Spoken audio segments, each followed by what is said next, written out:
목회서신 270일 회개를 이루는 근심.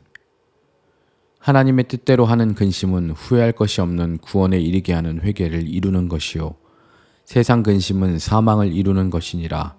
고린도후서 7장 10절. 구름의 날, 여러 나라를 향한 심판의 날인 여호와의 날에 애굽을 향한 심판이 임할 것입니다. 애굽은 수많은 우상을 섬기면서도 나일강의 풍요와 지리적 이점을 등에 업고 오랫동안 강대국으로서 주변 나라들을 호령하고 다스렸습니다. 구스와 붓, 룻 등 애굽의 주변 국가들도 동맹국으로서 그 번영에 기대어 수혜를 입고 살았습니다. 부요함과 교만함에 취해 하나님이 받으실 영광을 가로채며 악한 길에 서 있는 애굽뿐만 아니라 그와 함께한 동맹국들도 심판의 칼에 엎드러질 것입니다. 특히 구스에게 심한 근심이 있을 것입니다. 구스는 애굽 남쪽 누비아 지역에 있던 왕국으로 북방의 중동 신흥 강국의 침략으로부터 애굽이 늘 그의 방파제 역할을 해주었습니다. 이렇듯 구스는 딱히 고난이 없으니 염려도 하지 않고 죄악의 길에 담대히 서 있었습니다.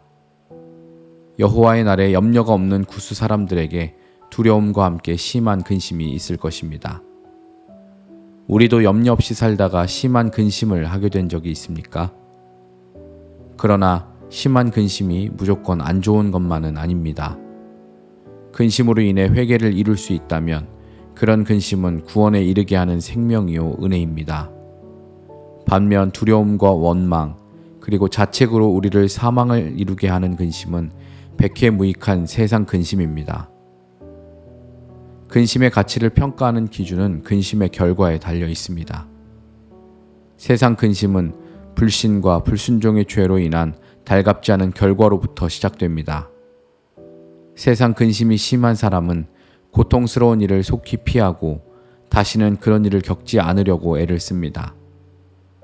그러나 어떤 경우에도 하나님께 돌이키지 않습니다.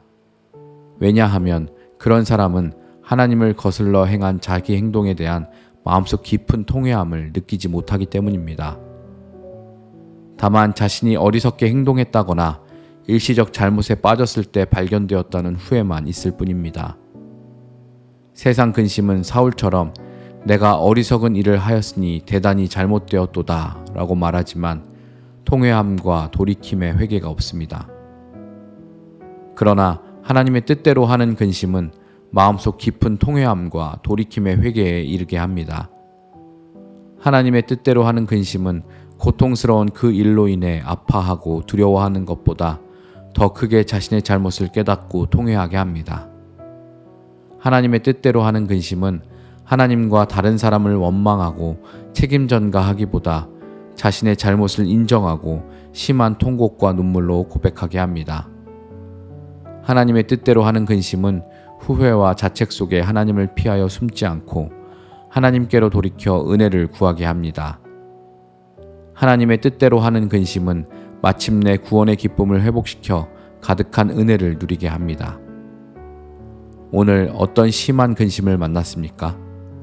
심한 근심 속에 마땅히 돌이켜야 할 자기 죄가 깨달아지는 은혜가 있길 축복합니다.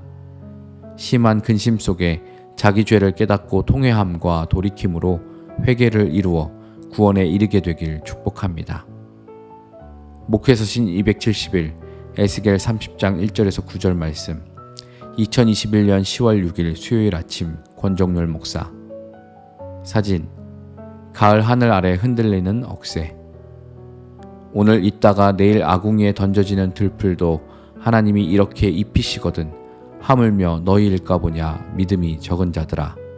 마태복음 6장 30절 말씀.